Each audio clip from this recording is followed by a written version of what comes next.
मिलेगा उससे पहले हमारे बीच में दल सिंह मान जी पहुंचे हैं, दीपक कंबोज जी पहुंचे हैं, कदम सिंह जी हमारे वरिष्ठ साथी हैं जो कंधे से कंधा मिलाकर साथ चलते हैं, चमनलाल जी हैं, दरड़ इनका गांव है और लगातार हमारे साथ मिलकर चलते हैं।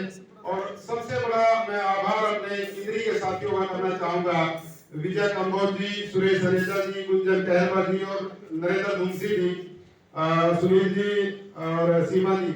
जहां भी मुझे जरूरत होती है तो ये साथी मेरे साथ हमेशा खड़े रहते हैं, इनका भी मैं यहाँ पर आभार व्यक्त करता हूँ। तो ज्यादा समय लेता हुआ राम सिंह बराड़ जी से आग्रह करूंगा कि वो आए और आज का जो कार्यक्रम है उसके बारे में बताएं कि हमें किस तरह से आगे बढ़ना चाहिए और पत्रकारों के समक्ष जो चुनौतियां हैं उसके बारे में बताएं, और जो आगामी हमारा कार्यक्रम पंचकुला में होने जा रहा है उसके बारे में भी हमें बताएं।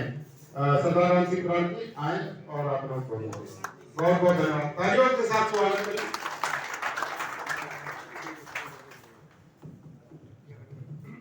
बहुत ही आदर और सम्मान के लिए कर्मदेव कंबोज जी, पूर्व मंत्री और Bharatiya Janata party OBC cell के प्रदेश अध्यक्ष।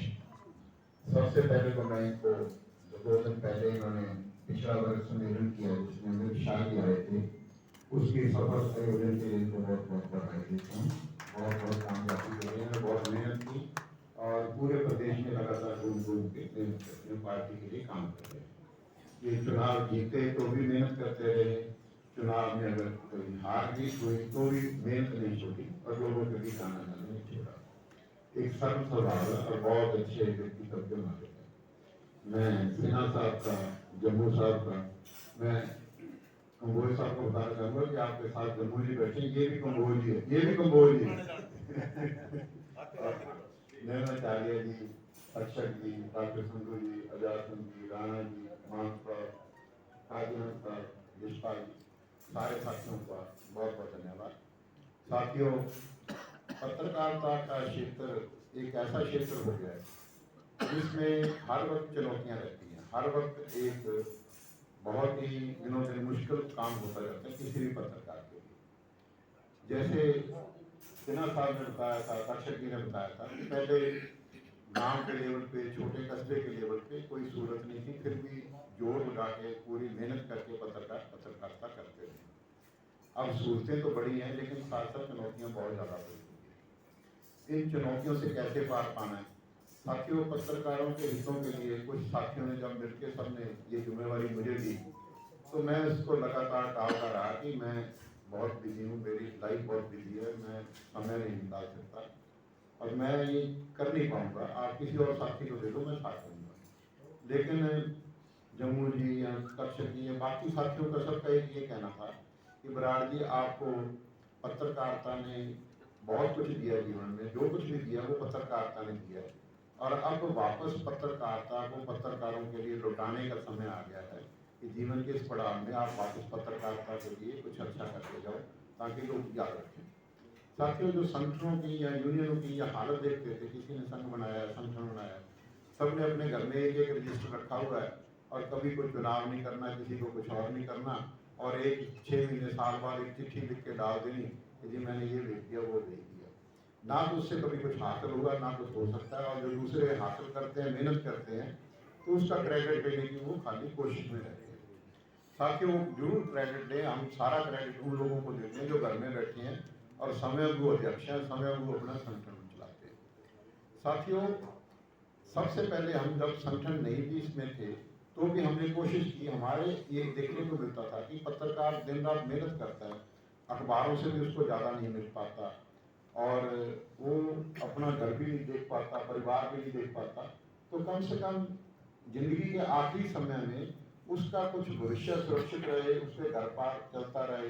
जैसे सरकार बुढ़ापा पेंशन देती है बुजुर्गों के लिए, जैसे विधवाओं के लिए, विकलांगों के लिए देती है, तो हमने लगातार कोशिश की है। पहले भूपेंद्र सिंह हुड्डा के टाइम भी कोशिश करते रहे, उसके बाद जब मनोहर लाल जी की सरकार बनी तो हम लगातार प्रयास करते रहे।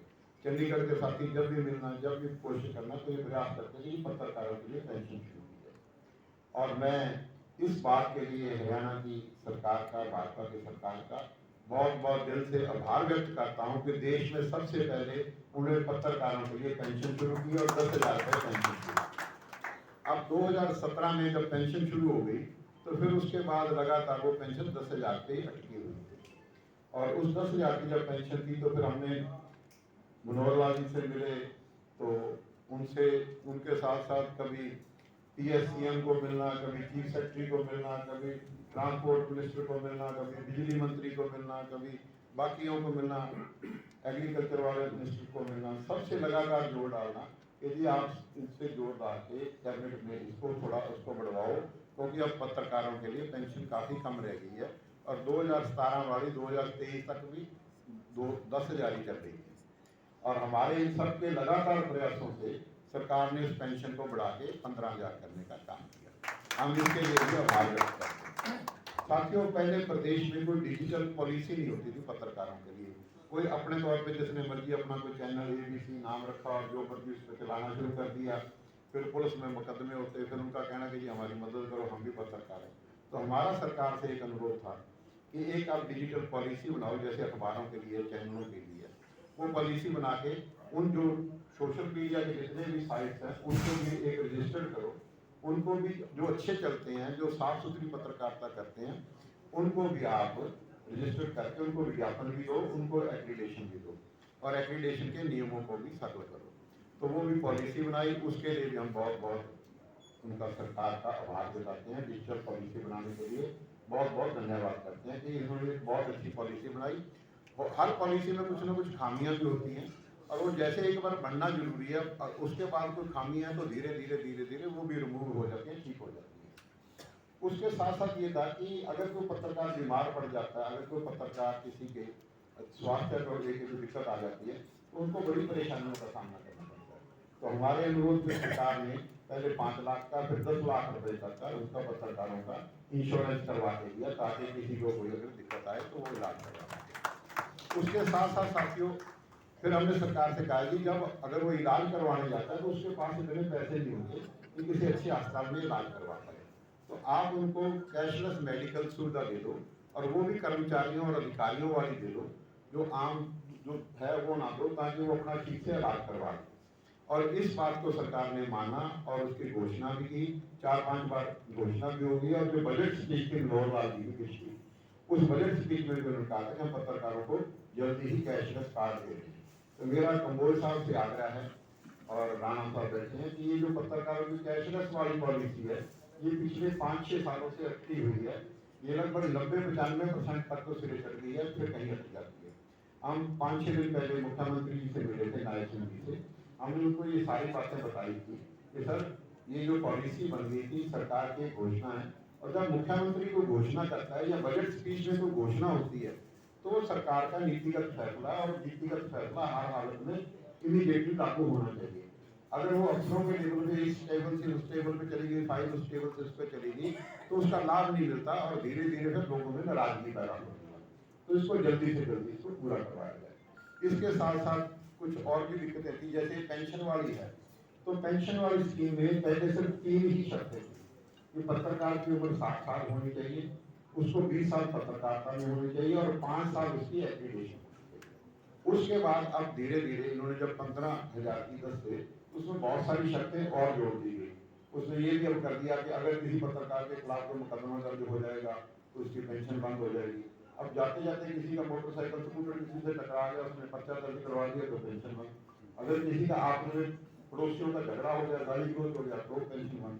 तो ये इस तरह की चीजें ठीक नहीं है, इसको ठीक किया जाए। उसमें यह था कि अगर मियाँ बीवी दोनों पत्रकार हैं और दोनों अगर एलिजिबल हैं पेंशन के लिए, पहली वाली पॉलिसी में ये था कि दोनों को पेंशन मिलेगी।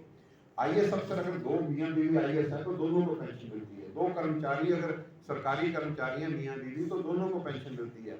बुढ़ापा पेंशन में अगर विकलांग हैं तो विकलांग में दोनों अगर मियाँ बीवी बुढ़ापा पेंशन के योग्य हैं, विकलांग पेंशन के योग्य हैं तो दोनों को मिलती है। इसमें एक नई शर्त जोड़ दी गई कि PPT कार्ड के आधार पर एक परिवार में सिर्फ एक को पेंशन मिलेगी।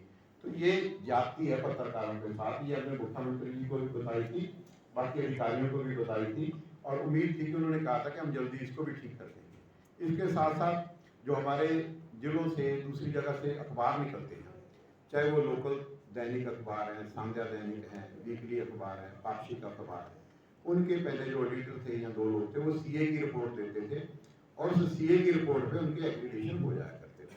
उनमें बहुत सारे लोगों के लगभग 200-250 लोग ऐसे हैं प्रदेश के जिनके एक्रीडिटेशन पिछले 7 महीने से रुके हुए हैं और पिछले 20-20 सालों से उनको एक्रीडिटेशन मिल रहे थे और इस चुनावी साल में आके उनके एक्रीडिटेशन रोक दिए गए हैं, जिससे उनमें एक नाराजगी का भाव पैदा हो रहा है। हमने मुख्यमंत्री जी को भी बताया था और उन्होंने अफसरों से कुछ तलब भी किया था कि ये सारा बताओ ये क्या मामला है, और उन्होंने वादा भी किया कि हम जल्दी ही इसको ठीक करेंगे। तो ऐसी बहुत सारी और भी पत्रकारों की मांगे हैं, दिक्कतें हैं, परेशानियां हैं। तो हम तो चाहेंगे कि जो पत्रकारों के लिए बेहतर कर सकते हैं इनको करना चाहिए। और एक जो पेंशन की बात है, जैसे विधवा, विकलांग और अपना बुढ़ापा पेंशन एक साथ जुड़ी हुई है। जिस दिन 2000 है तो सबकी 2000 है, जब 2250 हुई तो सबकी 2250 होगी, जब 25 हो तो 2550 हो, 3000 तो सबकी 3000 होगी। ऐसे ही पत्रकारों की पेंशन और इमरजेंसी में जो जेल यातनाएं जिन्होंने काटी थी उनकी पेंशन और हिंदी आंदोलन वालों की पेंशन, तीनों की पेंशन एक साथ जुड़ी हुई थी। तीनों की जब 10,000 थी तो तीनों को 10,000 मिल रही थी और 15 हुई तो तीनों को 15,000 मिलने लगी। अब उसमें इमरजेंसी में जो यातनाएं झेलने वाले थे उनकी पेंशन बढ़ा के 20,000 रुपये कर दी गई है। तो हमारा ये कहना है कि जब उनकी करती है तो पत्रकारों की पेंशन भी तुरंत 20,000 की जाए। हमारी मांग तो ज्यादा है, लेकिन मांगना तो देखो हमारा फर्ज है, लेकिन जो जेन्युइन है अगर उनकी 20,000 की है तो हमारे भी तुरंत 20,000 होने चाहिए और ये जल्दी होनी चाहिए, ताकि इसका कोई किसी किस्म को ये ना लगे कि हमें छोड़ दिया गया, पत्रकारों को छोड़ दिया गया, बाकियों के साथ उपेलबाज हो रहा है। बाकी साथियों, पत्रकारों के सामने जो चुनौतियां हैं, जो और समस्याएं हैं, बाकी चीजें हैं, वो लगातार हम डिस्कस भी करते रहते हैं, सरकार के समक्ष भी रखते रहते हैं। लगातार उसमें चाहे चीफ सेक्रेटरी से मिलना पड़े, चाहे वो चीफ प्रिंसिपल सेक्रेटरी सीएम साहब के खुद साहब है, चाहे उनको मिले, चाहे वी उमाशंकर को मिले, चाहे डायरेक्टर जनरल पब्लिक रिलेशन को मिले, चाहे मुख्यमंत्री जी से मिले, बाकी से मिले। तो हम लगातार जो पत्रकारों की मांगे हैं, दिक्कतें हैं, परेशानियां हैं, उस पर लगातार अपनी तरफ से हमेशा कोशिश करते रहे, कोशिश कर रहे हैं। इसका क्रेडिट चाहे जो घर बैठे जो मर्जी ले ले, लेकिन ईमानदारी से अगर पत्रकारों के लिए कोई संघर्ष कर रहा है या मेहनत कर रहा है तो ये हमारे जो साथी हैं, चाहे तक्षक जी हैं, चाहे नील नचारिया है, चाहे हमारे संगठन के आप लोग हैं, चाहे जिसमें सिंधु साहब भी है प्रदेश में, और बाकी ये अपना राणा जी भी हैं, विश्वास जी, तो साथियों यही मेहनत कर रहे हैं, यही प्रयास कर रहे हैं। और जो भी कोई जितनी भी जेन्युइन मांगे हैं, उन जेन्युइन मांगों में कोई ऐसी नहीं रहेगी जो जेन्युइन मांग है आपकी पूरी ना हो, पूरी करवा के रहेंगे। मैं आप सब साथियों से कहूँगा कि कोई साथी ऐसा आपके संगठन के साथ न जुड़े जिसकी छवि ठीक नहीं है, या जिसको लोग ब्लैकमेलर या जिसको कोई इस तरह का करते हैं। देखो, अपनी इमेज बनानी आपके अपने हाथ में है। कोई किसी ने ऐसे गलत चला दी और उसको आगे धड़ाधड़ फॉरवर्ड कर दिया, आपको अपनी क्रेडिबिलिटी सबको बनानी चाहिए। आपकी खबर की क्रेडिबिलिटी होनी चाहिए, आपके अखबार की, चैनल की होनी चाहिए, और आपकी खुद की भी एक विश्वसनीयता होनी चाहिए, ताकि जब आप जाके किसी से मिलो तो आपको किसी दूसरे साथी की वजह से शर्मिंदा ना होना पड़े। या तो वो साथी ठीक अपने साथ ठीक रास्ते पे आए, उनको समझा के लाएं, और अगर कोई अपना गलत काम करता है तो फिर उसके साथ, कोई गलत आदमी के साथ कोई साथ लंबे समय तक नहीं दे सकता। आपकी कोई जेन्युइन किसी तरह की होगी, हम हमेशा साथ से हैं। और ये जो पत्रकारों को जो हमने देखा कि अचानक किसी पत्रकार साथी का एक्सीडेंट हो जाता है, मैंने बहुत सारे पत्रकार साथियों पर भी देखा, अचानक जा रहा मोटरसाइकिल पर किसी गाड़ी ने टक्कर मार दी और उसके घर परिवार में कमाने वाला वो अकेला आदमी था, उसके घर परिवार के आगे एकदम अंधेरा छा गया। तो हमने ये 10-10 लाख रुपए की एक ही इंडिविजुअल पॉलिसी यूनियन ने अपनी तरफ से अपने खर्चे पे बना के दिया, किसी से इसका कोई चार्ज नहीं दिया जा रहा, ताकि आपके आगे बच्चों का, परिवार का एक भविष्य सुरक्षित रहे और आपको भी थोड़ी सुरक्षा मिली रहे। तो मैं अब ये, क्योंकि खगोल साहब ने और इन्होंने पॉलिसी बांटी है, आप तो उनके बीच ज़्यादा समय ना रहता हुआ इस सफल आयोजन के आप सबका बहुत बहुत आभार व्यक्त करता हूँ। और 3 और 4 तारीख को एक राष्ट्रीय सम्मेलन हो रहा है, जिसमें पूरे देश भर से सीनियर पत्रकार आएंगे, देश भर से सारे साथी आएंगे, उसमें इन सारी चीज़ों पे करेंगे। हमारी ये कोशिश है कि पत्रकारों की दिक्कतें, परेशानियां वो सरकार के समक्ष अच्छे से की जाए और उनका समाधान करवाया जाए, और आपस में बैठ के कोई ऐसा रास्ता हो कि सरकार की नीतियां भी लोगों तक ठीक तरह से पहुंचे, ठीक दिशा में पहुंचे, और पत्रकारों की दिक्कतें, परेशानियां भी सरकार तक पहुंचे, उसका भी समाधान हो। आप सबका बहुत बहुत धन्यवाद।